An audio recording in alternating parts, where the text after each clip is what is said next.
Hi, Sagittarius Sun and Rising. Welcome to your December 2021 Astro Update. It's Raina here, and I am Sun in Sagittarius. Some of you probably know that if you've ever listened to me or watched me before.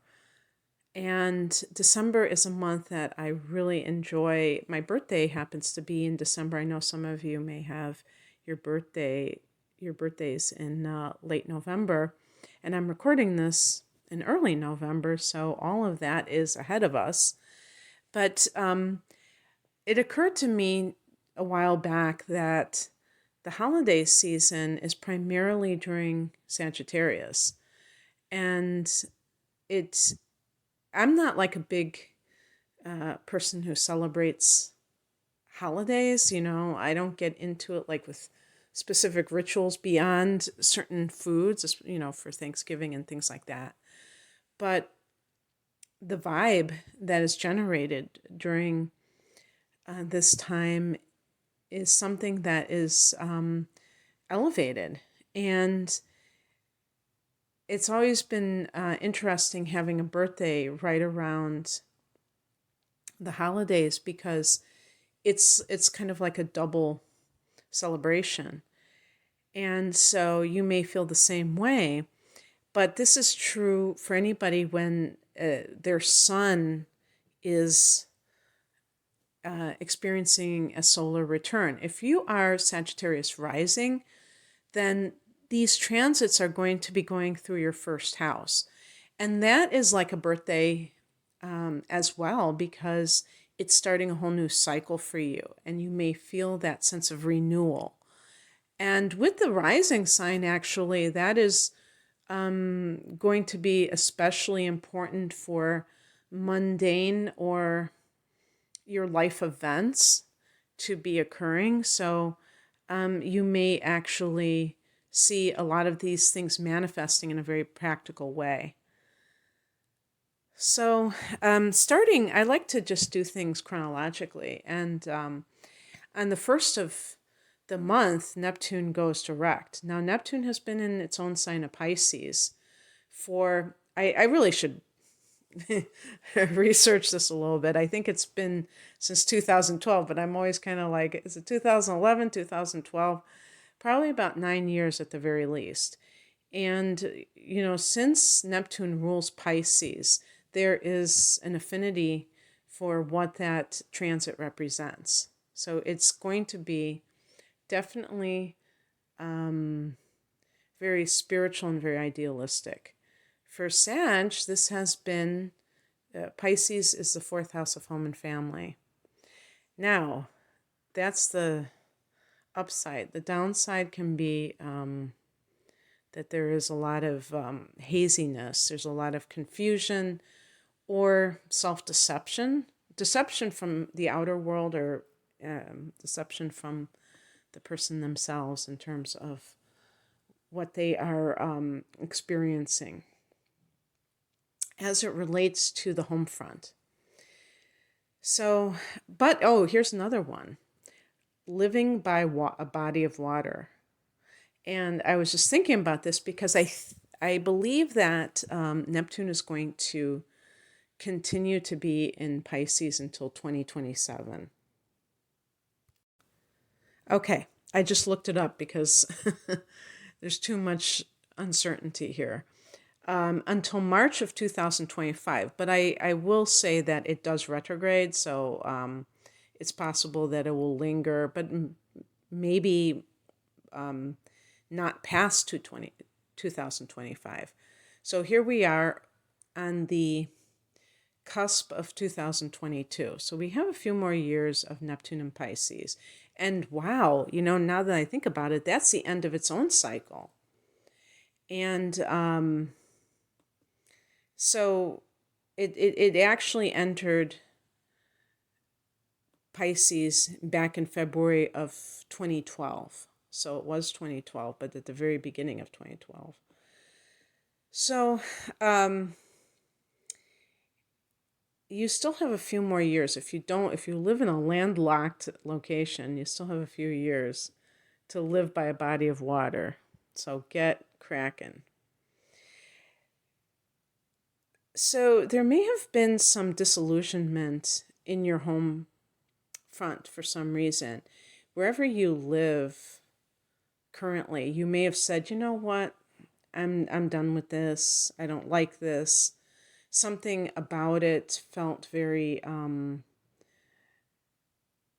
colorless or just otherwise um, unwanted. And starting from the beginning of December, when Neptune goes direct, it can create more of that sense of, I don't want to say illusion, but ideal attitudes towards something. Another thing, too, is any kind of relationship you've had with your mom. Maybe you saw a side of her that kind of made you a little bit jaded. And now she's done something that has restored your faith in her, the ultimate faith. Because really, if you think of Pisces, a sign that Neptune rules, there's a lot of tolerance for humanity because there is a looking at the God in everyone. I think that's really the best way I can put it. You know, sometimes if you have any friends or family members who are Pisces, or have the moon in Pisces or Venus in Pisces, something like that, it can make you pull out your hair because you might think that they are highly deluded, that they don't have good judgment, that they see things very in a distorted way. And there may be some truth to that. But ultimately, that's really where they're coming from, is that they are seeing the holiness in every person and they choose to do that. That's where the rose-colored glasses comes in, even Mercury in Pisces. People like that. And you just try to argue with them about it and tell them, no, you don't, you're seeing that person in an overly idealistic way and that they won't be having it. So, yeah, and it can be just your family of origin or your childhood. If you've had some kind of, if you've been doing some introspection, Sag, and and this has been the perfect time as I record this in November, with the sun in the 12th house, to really kind of dig deep.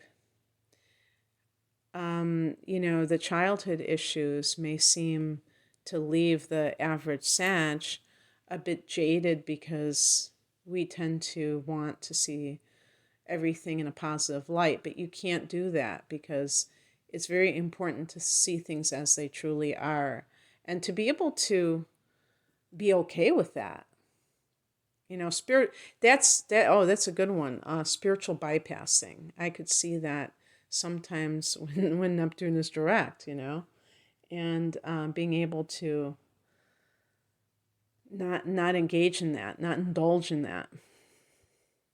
On the 4th of the month, there's a solar eclipse at 12 degrees of Sagittarius. Okay, well, if you're like me and you're a later degree, then this will fall in the solar 12th house. And you'll have to look to the new moon in Capricorn for the actual first house new moon. But without getting into all of that, this is a great time for Sag because this is the last of the eclipses. So this is boosting our sense of ourself. And in December, yes, the Venus is in its shadow period. But I still think that some Sages, if you have something that you wish to launch, you know, you might find that it's very successful in the first half of the month. Because Mars is going into Sagittarius on the 13th. And that's going to even be physically feel very robust for Sag to have Mars in your own sign. You have that sense of, Mars in the first house. And this is coming 9 days after that solar eclipse. So, and just to clarify, the solar eclipse is a powerful new moon. So, especially if you're born around the 4th of the month, this may be experienced as a very significant year for you, the upcoming year. But this is a perfect example of how we have to be very careful about transits in general. I happen to have the solar eclipse of 2020 on my birthday, and I had read myself that it's supposed to be a significant year. And this past year, I don't want to say it's been a nothing burger, but it has been pretty nondescript. I mean, there isn't something like I guess I've had a highlight or two, but nothing jumps out at me as, oh my gosh, this just, you know what I'm saying? So we look to, I like to call the transits trends, and just saying, okay, what are the things that are being highlighted for me during this time, rather than kind of putting all your hopes into one astrological event. And you never know if it's, and actually that's another important point, is that the actual date of the 4th, when the eclipse is occurring, does not mean that that's how it will affect, or when it will affect you. Another thing that can be true for you at this time is that you may have more insights into yourself, because the solar is the sun and the sun is the self. And the self, we have to be careful, is not necessarily the true self. It's the persona, or in this incarnation, you came here to be a Sagittarian. And so that's why it's good to know all of these attributes of the sun in Sagittarius. This is specifically for the sun in Sagittarius, because you will know if you are embodying those things when you see exactly what they are. But this can give you a very strong feeling, and especially if you have been floundering and not knowing what your purpose, your dharma is. If you have a hard angle from the sun to Neptune, if you have sun in the 12th house, if you have the moon in Pisces, or some, Piscean, maybe you have Mars in Pisces, and you feel like you're trying to find your place and it's hard, this may solidify it.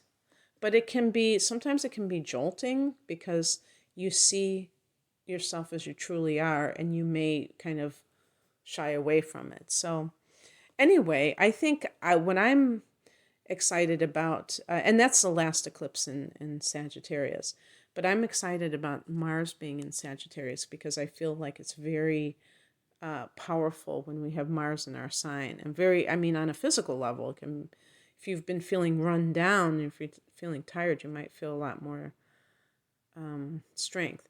And then on the same day, Mercury goes into Capricorn. So that's in the 2nd house of earned income. And that could get you thinking in a practical way about your resources.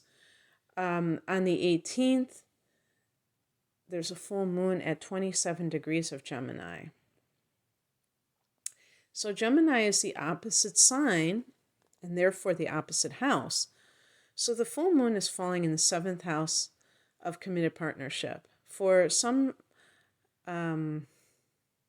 Sagittarians, and especially those who are born at around that 12-degree mark, or 12 rising, if that solar eclipse is more about you and your own sense of autonomy, And maybe if you have a significant other, a person or somebody that you care for, but you are not quite sure if this is the one, and you're kind of like ambivalent about it, this could kind of make you more aware of whether or not it's kind of like a do or die situation. This is one of the latter degrees of Gemini.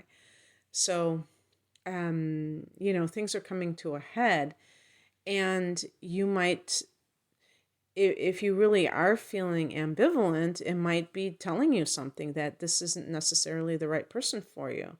However, in some cases, because Sagittarius is so freedom loving, it's simply that you have to kind of get acclimated with that idea.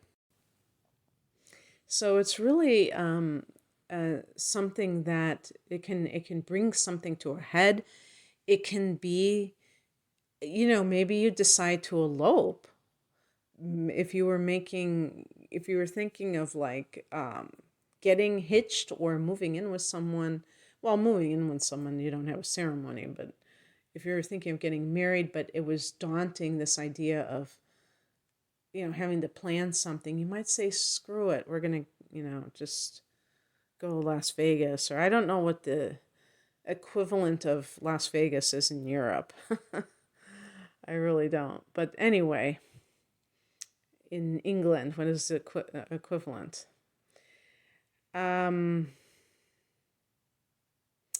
Okay, so this is also, I'm embracing more than just committed partnership with the seventh house. It can be legal matters, so that you could be wrapping up something that has been ongoing. But it can be, this is the house of public relations, so it can put you in that limelight. Well, the 10th house is considered the limelight because it is your standing, your social standing. The 7th house to me is more about the schmoozing aspect. So your popularity, this is Libra's house. And so Venus is the ruler of the 7th house. So because you have Gemini in this area, and Gemini is ruled by Mercury, it's getting the word out. Somehow you get the word out. And other people, so this can, oh yeah, and that's another thing too, is that clients, you can expand your client base at this time. On the 19th, the next day, Venus goes retrograde at 26 degrees of Capricorn. Now, this is really significant because for Sag, Capricorn is the 10th house, the second house of earned income. Now, if you're listening for your sun in Capricorn, remember that you have to look at your natal chart, okay? Because that'll tell you where it is there, and that could be very significant in terms of actual mundane events. Your solar chart, to me, is more aspirational. It's more about your coming into your own. So maybe your ambitions and things like that, and certainly money can figure into that. But I think that the actual mundane events of a person's life, the natal chart can give you that information. If you have Sagittarius rising in a certain degree, then this will be in your second house either way. So if your sun is in Sag and you have Sag rising, in other words. But the point is that this is going to stay here for a long time, because when a planet retrogrades, it starts losing degrees, and so that means that when it goes direct, it has to go back to where it started from, and that takes time. And Venus is a pretty fast-moving planet, about 3.5 weeks. So it usually comes and goes very quickly, but now it's going to linger until March. So that's pretty significant. And that could be a great time to attract money to you. And some of this can be from sources from the past that maybe either you have neglected or